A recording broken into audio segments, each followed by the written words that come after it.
Good morning second class. आप सभी अपनी हिंदी व्याकरण की बुक निकालेंगे। देखिए वर्ण और वर्णमाला, ठीक है, किस प्रकार से वर्ण होता है, किस प्रकार से उनकी माला को बनाया जाता है, मतलब कि वाक्य को बनाया जाता है। देखिए हम आपको समझाते हैं। वर्ण वह ध्वनि जिसके और टुकड़े न हो सके क्या कहलाती है? वर्ण। जैसे हम आपसे प्रश्न पूछते हैं कि वर्ण किसे कहते हैं, तो आप लिखेंगे वह ध्वनि जिसके और टुकड़े न हो सके। ठीक है, पहला प्रश्न लिखेंगे जैसे वर्ण किसे कहते हैं, आंसर में लिखोगे वह ध्वनि जिसके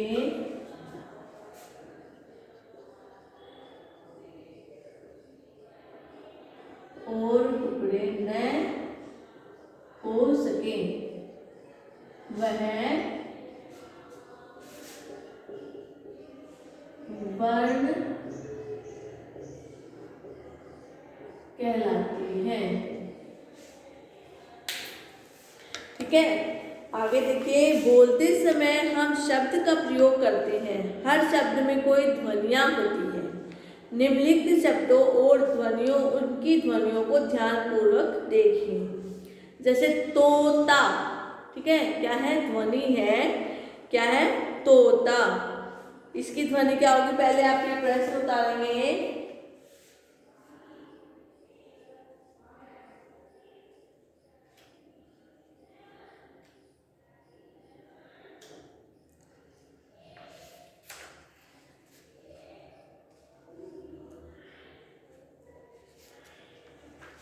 सभी ने लिखा इसे।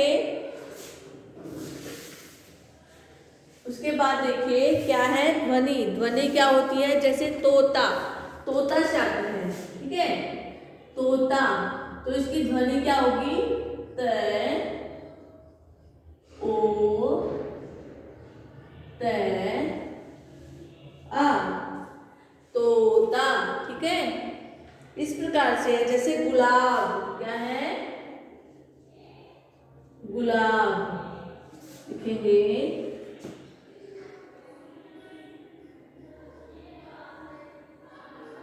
ग उ ल आ ब अ, ठीक है, गुलाब। ये हमारी ध्वनियां हैं। ग के साथ उ की है, ल के साथ आ की है, ब के साथ ए की है। ठीक है, इस प्रकार से क्या है? ये हमारी ध्वनियां हैं। यहाँ तोता और गुलाब शब्द विभिन्न ध्वनियों के मेल से बनी है। इन ध्वनियों के इससे छोटे टुकड़े नहीं किए जा सकते। ठीक है, ये जो ध्वनि है हमारी, इनसे और छोटे टुकड़े नहीं हो सकते हैं। तो क्या है? ये हमारी जितनी ध्वनियां हैं ये ऐसे ही रहेंगी, इनके और ज्यादा छोटे टुकड़े हम नहीं कर सकते हैं। ये हमारा वर्ण था कि वर्ण किसे कहते हैं? वह ध्वनि जिसके और टुकड़े न किए जा सकते हो वह क्या कहलाती हैं?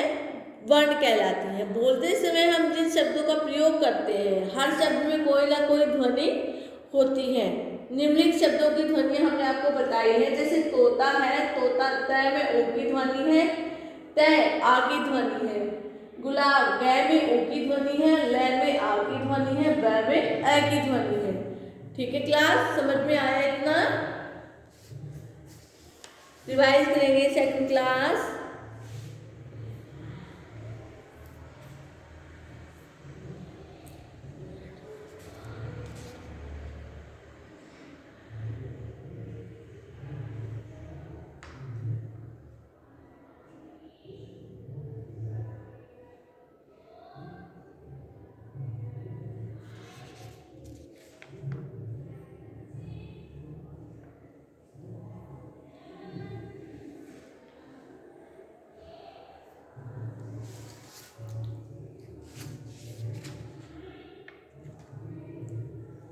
आगे देखिए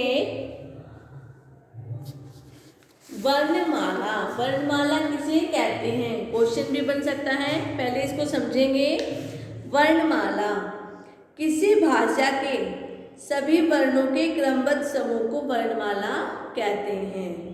हिंदी की वर्णमाला को दो भागों में बांटा जा सकता है। कौन कौन सी? पहले स्वर और दूसरा व्यंजन। स्वर कितने होते हैं? 11। ए, आ, छोटी बड़ी, छोटा ऊ, बड़ा ऊ, री, ए, आई, ओ, औ। ठीक है, ये हमारे स्वर हैं। और व्यंजन क्या है? क, ख, घ, घ, ढ, च, छ, छ, ञ, ट, ठ, ढ, ढ, न, त, थ, ध, ध, न, प, फ, भ, भ, म, य, र, ल, व, श, ह, स है।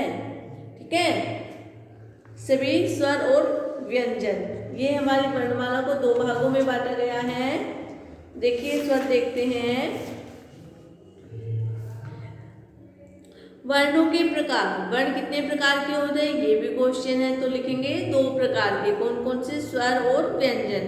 स्वर किसे कहते हैं? जो वर्ण किसी अन्य ध्वनि की सहायता के बिना बोले जाते हैं उन्हें स्वर कहते हैं।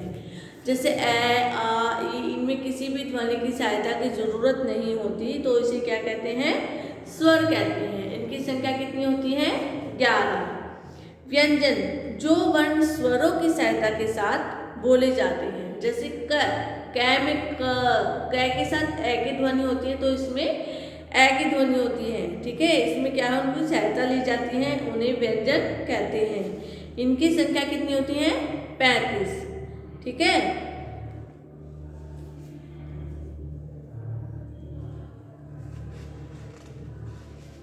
लिखेंगे क्वेश्चन।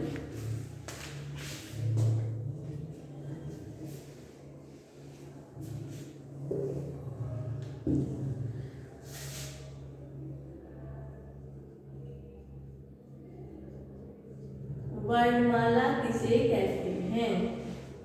किसे कहते हैं? ठीक है, आंसर लिखेंगे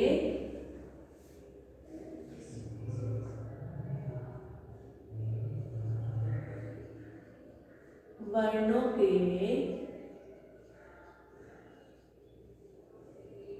क्रमबद्ध समूह को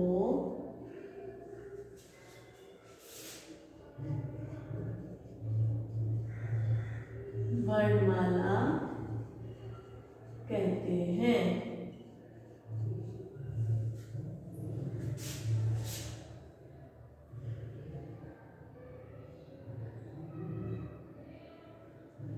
प्रश्न 3, वर्णमाला के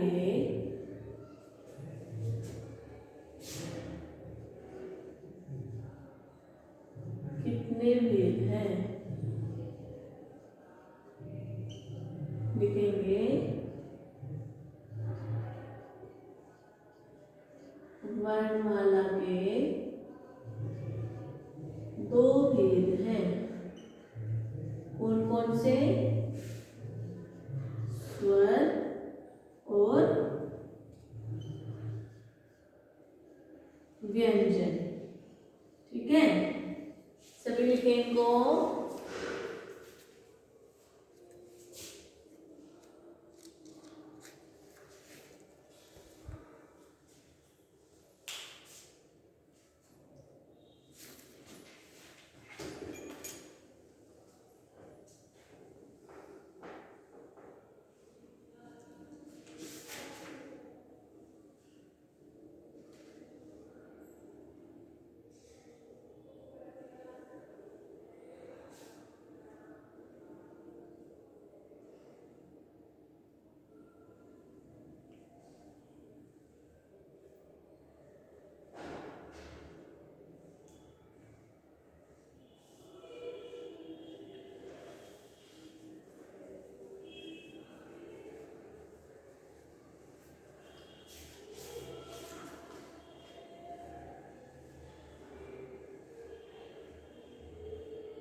सभी लिखें सेकंड क्लास।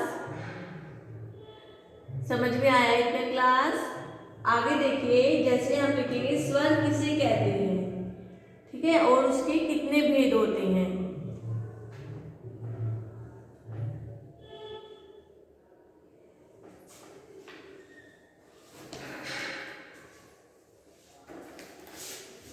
लिखेंगे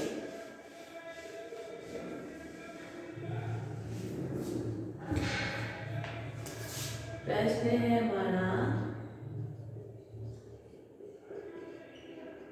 स्वर किसे कहते हैं। आंसर में लिखेंगे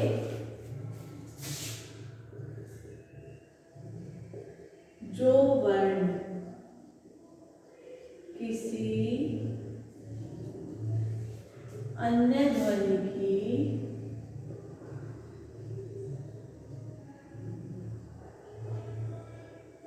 सहायता के बिना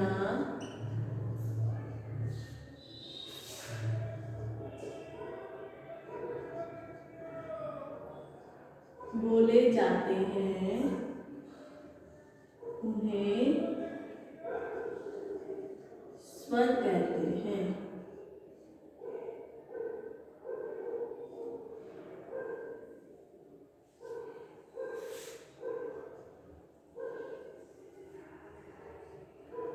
कहते हैं। इनकी संख्या कितनी होती है? 11।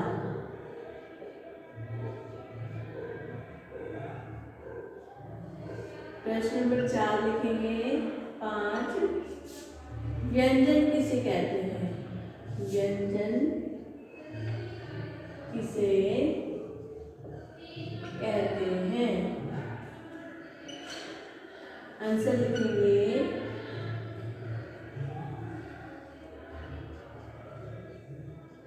जो वर्ण स्वरों की सहायता से बोले जाते हैं, बोले जाते हैं, उन्हें व्यंजन कहते हैं। इनकी संख्या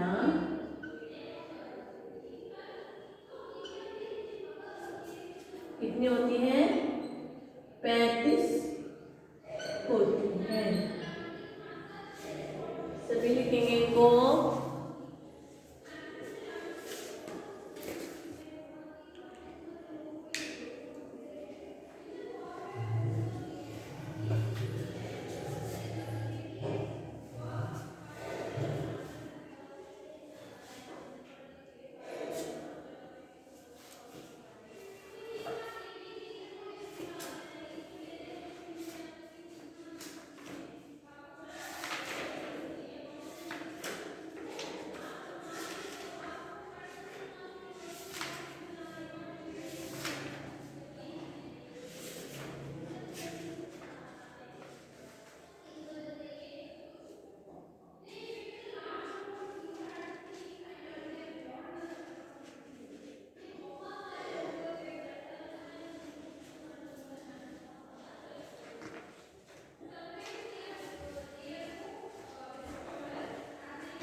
सभी लिखेंगे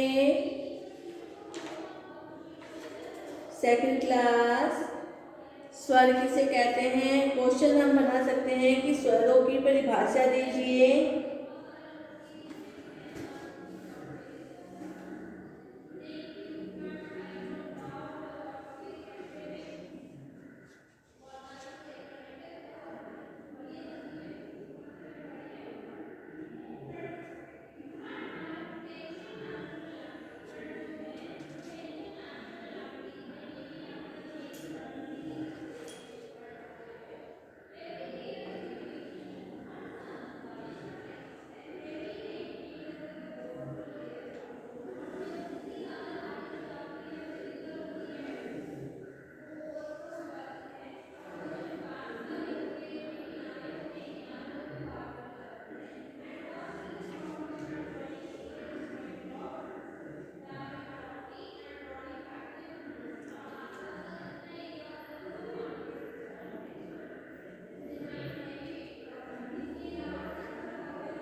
सभी लिखेंगे।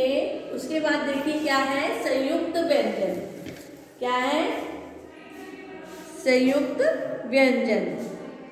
क्षेत्र ग और श दो व्यंजनों के मेल से बने हैं, इसी कारण ये संयुक्त व्यंजन कहलाते हैं। जैसे ये सभी ने लिखा।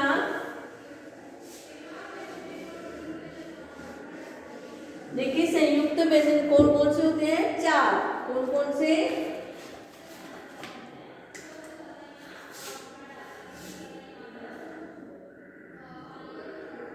श,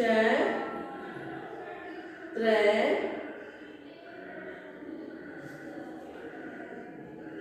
ग और श। ठीक है, ये हमारे संयुक्त व्यंजन है। कैसे बनेंगे देखिए, श, क और श मिलके श। आगे देखिए त्र, आधा त और ग मिलके होता है त्र। ज और य तो क्या होगा ग। श जमा र श।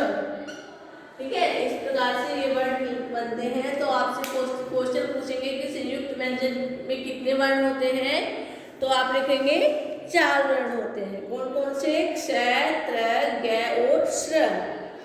अनुस्वार और अनुनासिक। अनुस्वार क्या होता है, वर्णों के ऊपर लगने वाली बिंदी को अनुस्वार कहते हैं। जैसे हम लिखते हैं 5, जो वर्णों के ऊपर लगती है। ठीक है,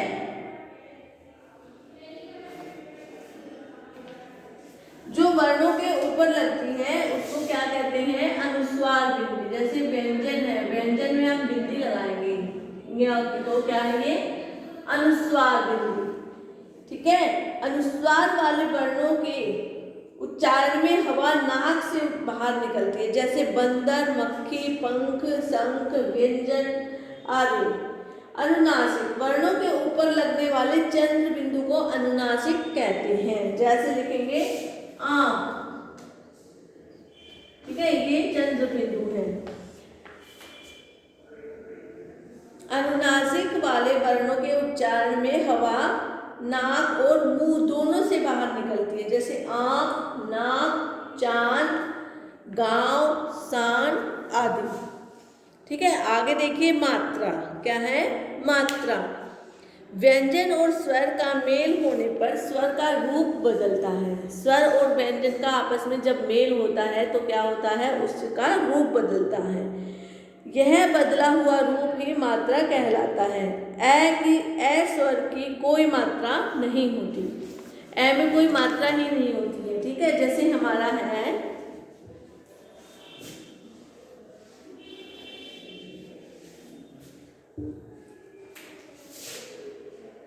ए। ठीक है, ए में कोई मात्रा नहीं है तो मात्रा लगा व्यंजन। जैसे घर, घ में हम ए को जोड़ेंगे तो मिलेगा घर, ये बिगर मात्रा का है। ठीक है, इसमें कोई मात्रा नहीं होती। जैसे हम लिखेंगे आ इसमें मात्रा है तो लिखेंगे क जमा आ। ठीक है, तो क्या होगा, जैसे का। ठीक है, तो क्या है क आ का, इसमें मात्रा है। ठीक है, इसी प्रकार ये ए जो शब्द है हमारा, ये बगैर मात्रा का शब्द है और बाकी हमारे मात्रा वाले शब्द हैं। ठीक है, ई है, छोटी बड़ी है, ऊ है, ए आई है, री है, ओ औ है। ठीक है, इस प्रकार से ये हमारे मात्रा वाले शब्द हैं।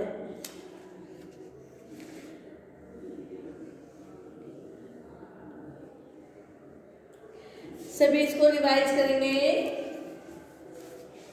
अच्छे से अपनी कॉपी में भी लिखेंगे।